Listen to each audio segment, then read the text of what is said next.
in Chapter 8 of Year 2 Mechanics, we're going to look at further kinematics. So this is going to look at two things. It's going to look at using vectors within mechanics, which we've done a little bit of before, but we're going to combine it with our SUVAT formulae. And in the second lesson, we're also going to look a little bit more at using calculus, which we did in Year 1, but we're also going to extend that to using vectors and calculus together. So we have used vectors before. Now, something like this, we've got three different forces acting on a particle. We would have set this problem up just using F equals ma.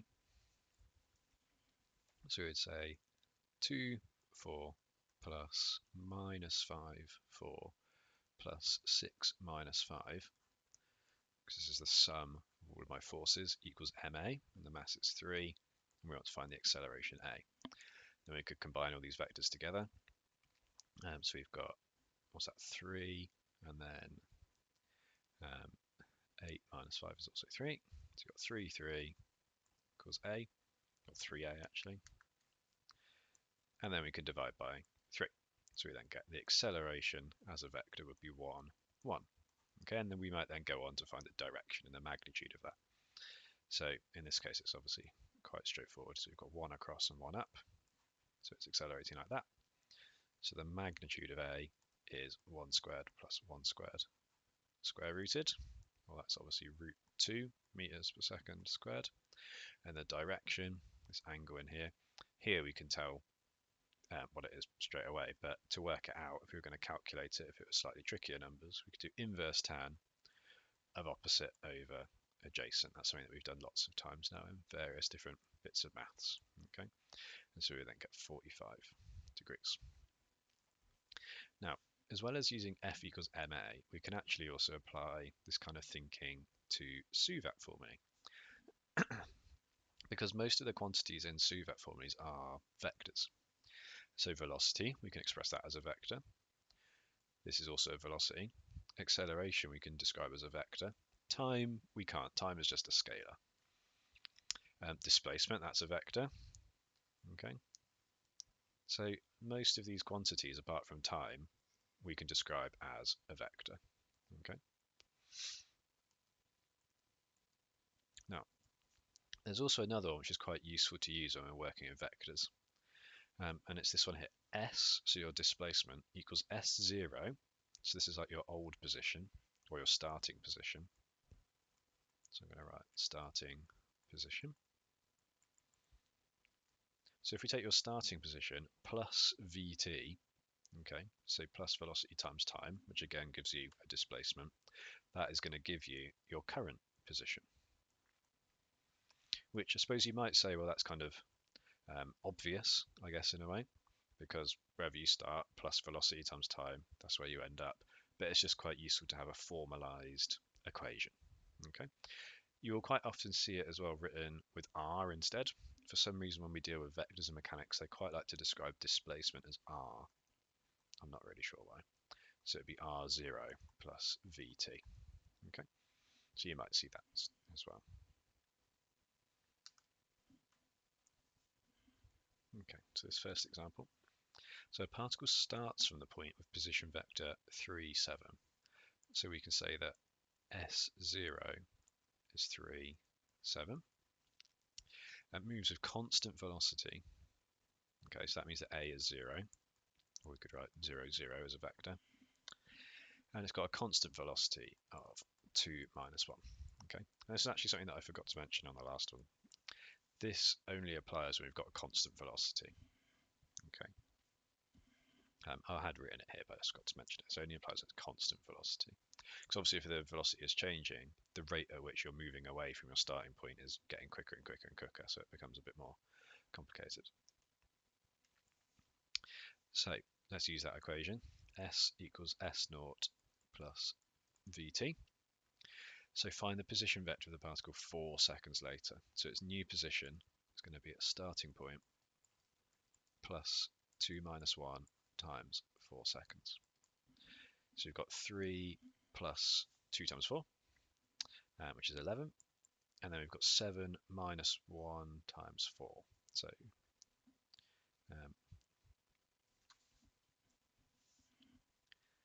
So that gives us 3. Okay, so its new position is 11.3 after 4 seconds.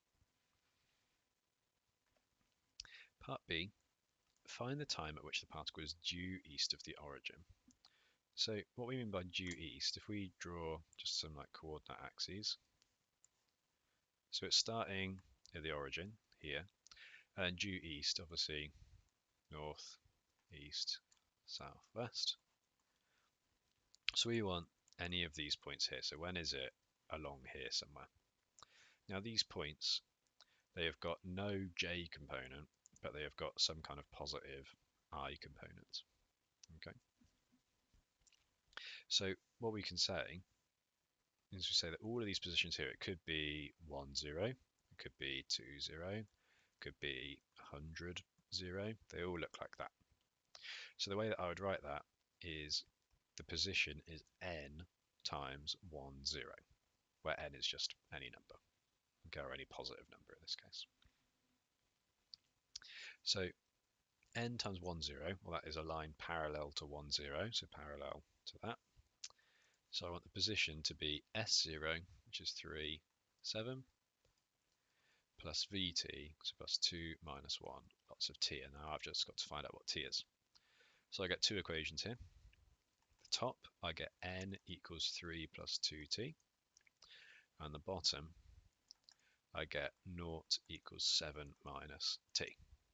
Well, if I solve the bottom equation, then I can see that t must be 7. And if I put that into here, then I can see that n is positive, so that works out. So it's after 7 seconds, it's due east of the origin.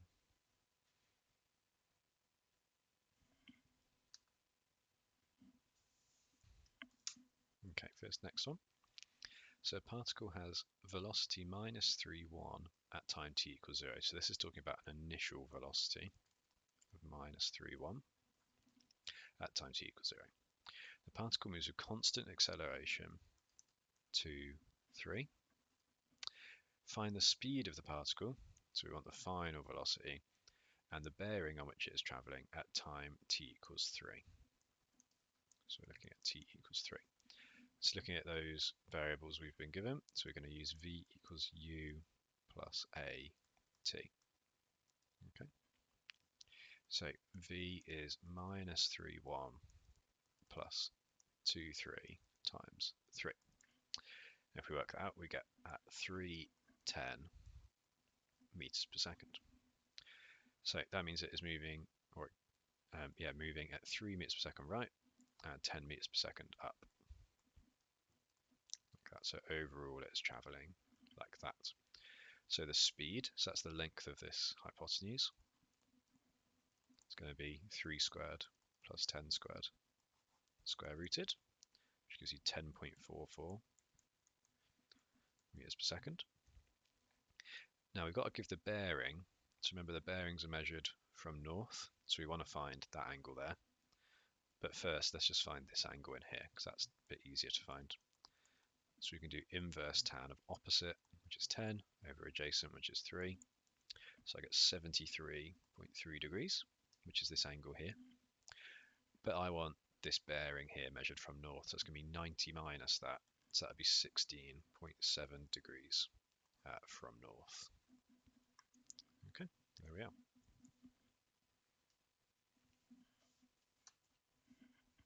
Okay, so this is an exam question, but I want to demonstrate something else important with this question.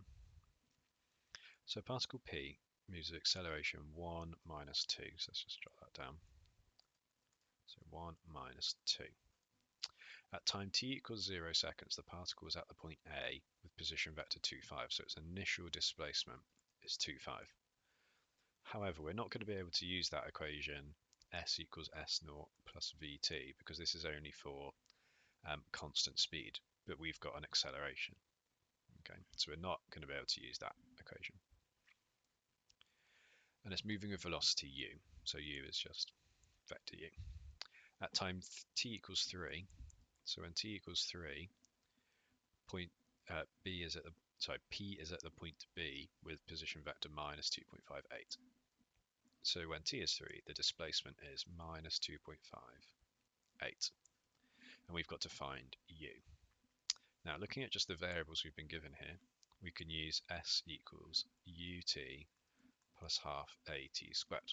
Okay, so this equation is just describing its position at any point in time. That's what it's doing. So its position at any point in time is u times t. Well, we don't know what u is, but we know t is 3, so I can write 3u. And we've got plus half times a, which is 1 minus 2 times t squared, so times 3 squared. Now, this expression doesn't take into account the fact that it started at 2, 5. When we use this equation, this is kind of measuring where is its displacement from where it started. So this is describing where is its displacement basically relative to 0, 0, relative to the origin. But we started at 2, 5. Okay, so 2 across and 5 up. We started here. So to take that into account, we can just add that on at the end. Okay, because it's basically giving it like a head start of 2, 5 in its position. Okay, so that's how we can handle kind of a different starting point. We can just add it on over here. So basically giving it a head start of 2, 5. Now we want the position to be minus 2.58. So I'm going to fill that in as S. And then we're going to solve this equation. So this thing here will just come out as a number.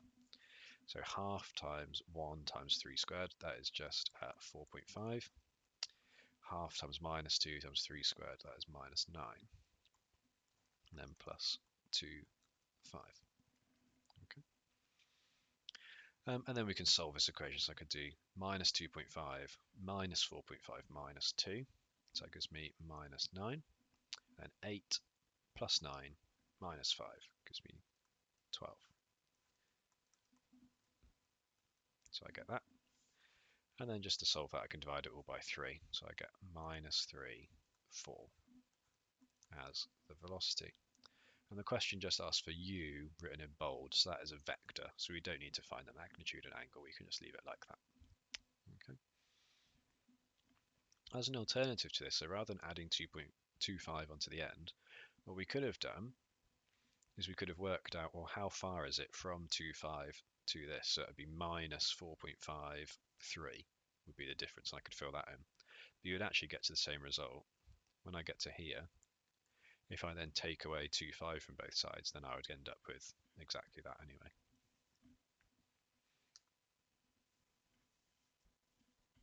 Okay, for this next one. So this is an ice skater is skating on a large flat ice rink. At time t equals 0, the skater is at a fixed point O, so basically the origin, and is travelling with velocity 2.4i minus 0.6 j. So we can say the initial speed is 2.4 minus 0.6.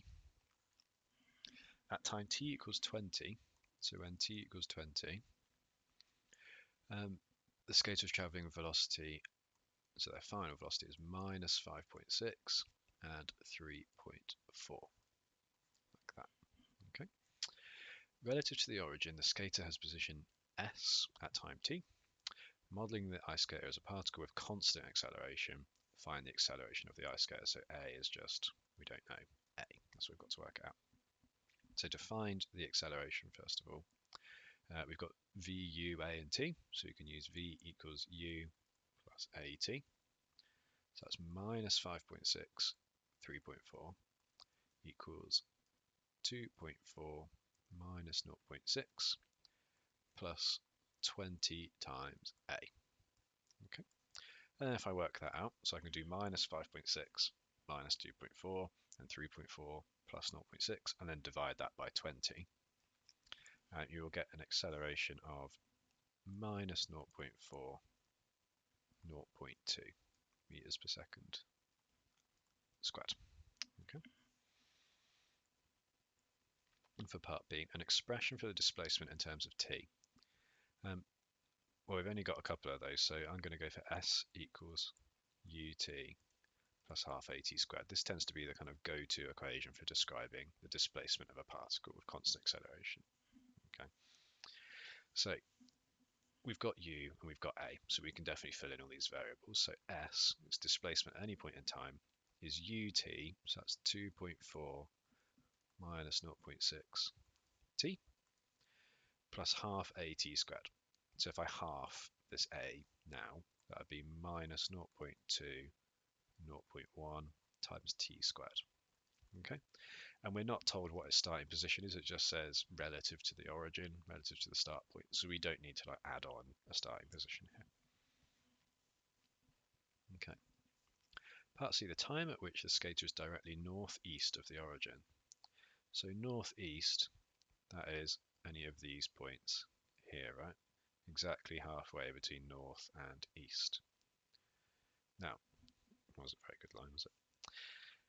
Now, to actually solve that, we could say that all of these points are one across and one up from each other like this, so 45 degrees. So I could say that they are on a position of n times 1, 1, or a line parallel to 1, 1, one across and one up. Okay. And I could do what we did in the previous question. I could say n times 1, 1 instead of s, and then I could solve it to find n for both, and then I could find t. But an easier way of doing this is the fact that if they're equal to n times 1, 1, that basically means the top and the bottom are both equal to the same thing. And that makes sense, right? Because all of these points here, they've got coordinates like 1, 1, 2, 2, 3, 3, and so on. So we're basically just saying that the I components equal the j components if we're northeast. Okay. So that's what I'm going to use to help me. I'm instead going to say the top, which is the I components, equals the j components, which is the bottom. Okay. If you did set this equation equal to n times 1, 1, you would effectively end up with this later on in your working anyway. So if we solve that, I'm going to move it just all onto one side. I would get minus 0.3 t squared plus 3t equals 0. I could just factor out a t to make it a bit easier. So then either t is 0 or t is 10. So obviously t equals 10 is the answer we're looking for. T equals 0 is basically saying at the start where we were at the origin. Okay. Now this last question, part D. A second skater travels so that she has position r equals 1.1t minus 6j. Notice that it's only got a j component. So this second skater, their displacement, which I said at the start, sometimes they write r instead of s, especially if you've got two particles, one could be s, one could be r. This only got a j component, so it's 0 and then 1.1t minus 6. Okay, and that gives us their position at any point in time. So I can substitute in a value of t and I can find out exactly where they are. But they're basically moving, so their I velocity is 0, so they're just moving upwards like this. Okay, they're not actually changing their I component at all. Now, what we've got to do is show that the two skaters will meet. So to show that two things meet, we can set their displacements equal to each other. So here's the displacement of this second skater, and I'm going to set it equal to the displacement of the first one.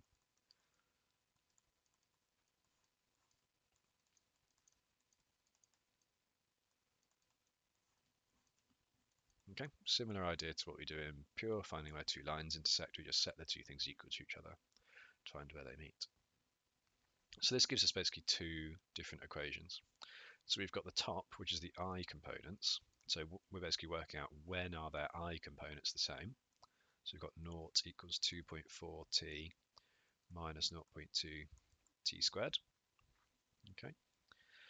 If I solve that, then I will get two answers. I will get t equals 0 or t equals 12.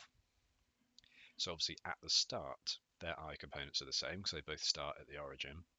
And then after 12 seconds, they're actually both the same I component. And that doesn't mean they're in the same place necessarily. It just means that their I components are the same. Okay.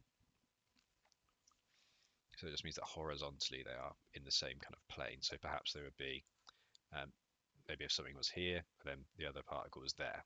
They're not in the exact same place, but they have got the same I component. Now we'll do the j components. So you've got 1.1t minus 6 equals minus 0.6t plus 0.1t squared. Okay. Then if I solve that equation there, so I'm basically going to move all the terms onto one side, and I'm just going to use my quadratic solver to solve that. on my calculator, I then get two answers. I get t equals 5 or t equals 12. Now the only answer which satisfies both the I coordinates and the j coordinates is obviously t equals 12. Okay. T equals 5, that would just be a point where their j components are the same. So perhaps it would be here and here. So they've got different I components but the same j component. Okay, but we want one where they've got the same I and the same j. So it will have to be t equals 12 for our answer. Okay.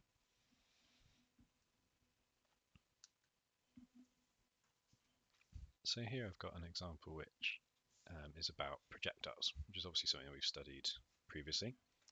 And it's worth considering using vectors when you lay out your projectiles questions. So you might have previously laid it out as just horizontal motion and vertical motion separately, but it tends to be a bit more kind of elegant if we can use vectors, because then we can consider both at once. So a ball is struck by a racket from point A, which is here, and it's got position vector 20j, so basically it's starting from a height of 20 meters up, and it's hit with this speed here, or this velocity as a vector, so 5I plus 8j. So we don't actually have to resolve it using angles here or anything, it's just resolved already into its two components. Now find the speed of the ball 1.5 seconds after being struck. So we know so far that u is 5/8. We know that t is 1.5, and we are looking for this final speed, so we're looking for v. So we can use v equals u plus a t to help us here. So if we just use vectors in this case, so we've got the final speed or the final velocity is 5/8 plus, now the acceleration we need to think carefully about, because with projectiles we know that the horizontal acceleration is 0, but the vertical acceleration is going to be minus 9.8. Okay, because gravity only works vertically, so it only affects the j component here, and then times t, which is 1.5. So if we do that calculation, then we get v equals 5 and then minus 6.7. Okay, so that is the velocity at t equals 1.5. The question asks for the speed, so we just need to find the magnitude of that. So it's going to be 6.7 squared plus 5 squared, square rooted. We get 8.36 meters per second squared. Okay, so its velocity is 5 horizontal, then minus 6.7 vertically. So it must be on kind of the second half of the arc, right? Here on this left-hand side, it's going upwards, then here it's going downwards. So it must be like maybe around there somewhere. Okay. Right, for part B, find an expression for the position vector r of the ball relative to the origin O at time t. So notice that it's done relative to the origin, not relative to this where it's been hit from. So we're going to have to take into account this 20 meters here. So we can use s equals ut plus half at squared.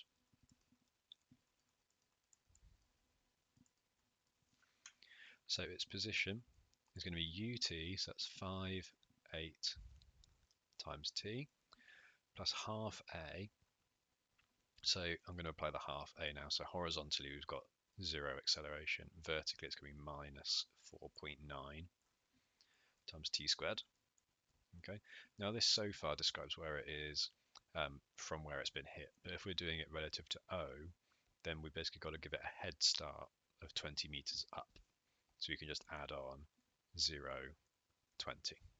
Okay, because then all of my values for the position have just got this extra kind of, it just lifts everything up by 20 meters. Okay, so there's my expression. Part C, determine the distance O to B. So basically what is its range of this projectile here. Okay, so we want to find this distance here. So point B, let's think about what that would be as a vector. Its horizontal position, we just call it x, so it would be x, 0. Okay, if we do it relative to O, okay, because it's got the same vertical position as O. If we did it relative to A, then it would obviously be x minus 20 instead, but if we do it relative to the origin, it's x, 0. So let's set this to be our displacement.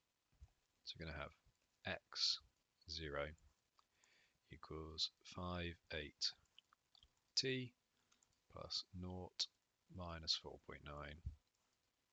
t squared plus 0, 20. Then we can solve this equation. We can solve the bottom and the top. I'm going to solve the bottom first, I think, just because it's equal to 0. So I've got 0 equals 8t minus 4.9t squared plus 20. So that's just a basic quadratic to solve. So I get two answers there. I get t equals 3 or t equals minus 1.36. So obviously not that one. And then if we now look at the top equation, I've got x equals 5t plus 0 plus 0. So it's just x equals 5t. And we know that t is 3. Okay, so basically saying after 3 seconds, it will have a vertical displacement of 0. So therefore, we can use that time to work out what's the horizontal displacement. So x is 5 times 3, which is 15 meters. Okay, so we know that this distance here is 15 meters. So using vectors for projectiles tends to make things a bit more kind of simple. You just have to be careful about the acceleration, obviously, because the minus 9.8 only affects the vertical component. So here's another projectiles example. This is quite a kind of complicated one, but a really nice problem about colliding projectiles. So you've got two particles. Essentially, all these words here are just describing the diagram. So particle A is fired at 30 meters per second at an angle of 60. Q is fired at a speed of 60 at an angle of theta, and obviously towards it this way. And they're separated by 40 meters. We are told that they collide when t equals 2. Okay, so what we're going to do is set up an equation describing their position for each particle, and then we're going to set them equal to each other, and then we're going to find theta and find q, so the speed that it was fired at. So let's start with particle A then, and we're going to use s equals ut plus half at squared, okay, just to describe its position at any point in time. So for A, so I'm going to call it SA, u, so we're going to have to split up the two components of this. So the horizontal component is going to be 30 cos 60. The vertical component is going to be 30 sine 60. And then times t. And then plus half a. So horizontally the acceleration is 0. Vertically it's 9.8. And then half of that. And it's obviously downwards, so we're going to get minus 4.9 times t squared. So that's my equation for particle A. If we do the same thing for particle B, okay, so this is for particle B, which is this one here. Now we're going to have to resolve its velocity again. So we've got this component and this component. Now the horizontal velocity is going to be q cos theta, but it's fired towards the left, so it's actually going to be negative q cos theta. We're still using s equals ut plus half at squared, by the way. The vertical component would be q sine theta, but it's still positive because it's fired upwards. Okay. So that's our initial speed times t. Now plus the acceleration, or half the acceleration, so it's 0 horizontally and then minus 4.9 vertically. And the other thing that's different here of its position is it starts over here. So it starts 40 meters to the right. If we say that this point here is 0, 0, then this one starts on a coordinate of 40, 0. So we're going to have to add on 40, 0. Okay, just to make it so that it starts at position 40, 0. And then you can see that it moves left because we've got minus q cos theta t. So it starts here, but then it gets less and less and less. So it'll be 40, then 39, then 38, and so on. It'll work its way along that way. So I've got my two equations here. So now I'm just going to use this fact here. At t equals 2, they collide. So we're going to set them equal to each other because they're colliding. And we're going to fill in the value of t equals 2. I'm going to do that at the same time. So I'm going to take equation A.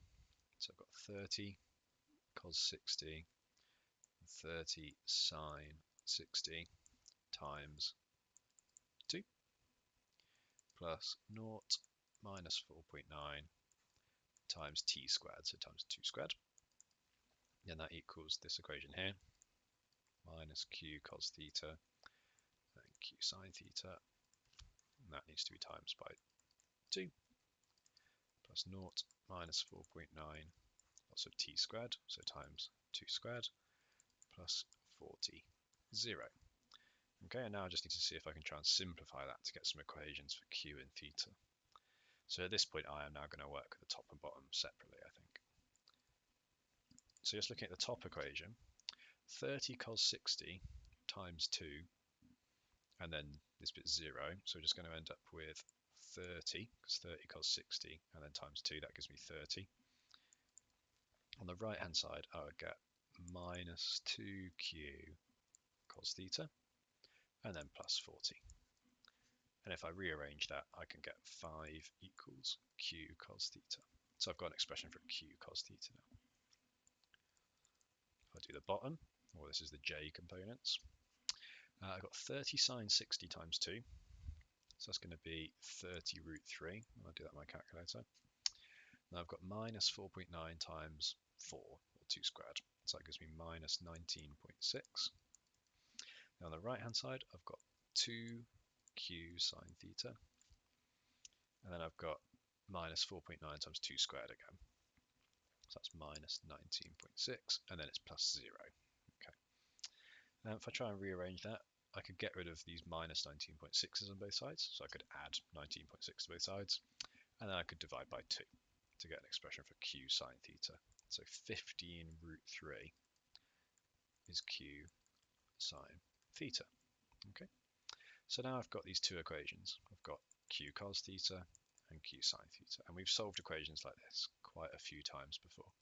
We've done it when we did harmonic forms, one of the main places we did it, except it was r sine and r cos when we did it in trig. But we can draw out a little triangle like this. This is how I like to solve these. So if this is q and this is theta, then this is q sine theta, which is 15 root 3. And this must be q cos theta, which is at 5. So to work out q, we can just do Pythagoras. So that's 15 root 3 squared plus 5 squared, square rooted. So I get 10 root 7 as the exact answer. Well, that's about 26.46 meters per second. So that's q. And to work out the angle, it's going to be inverse tan of opposite over adjacent. So 15 root 3 over 5, which is 79.11 degrees. Okay, and we found the speed and angle that has to be fired at. Now, I've made a kind of a little simulation of this question in Desmos, which I will give you the link to as well, so you can play around with it. So here, I've got, this is particle A here in red, this is particle B here in blue. And what you can do is you can change the value of q, so that's the speed that the blue one is fired at, and the angle that it's fired at. So if I change it to something like this, and then you just click play on this little t one, this is just time, then you'll see that they get fired like that. So put it back to the start, and we can kind of drag it as well and see, oh no, that one they didn't quite intersect. So maybe we'll increase the angle on it up to 67 degrees. Oh, not quite there. Okay. And you can kind of play around with the speed and see if they collide or not, like that. So if we enter our results, so we said that q was 10 root 7. We'll do it at the exact value just to keep it as precise as I can. 10 root 7. And the angle was 79.11. Okay. So hopefully these will collide at t equals 2.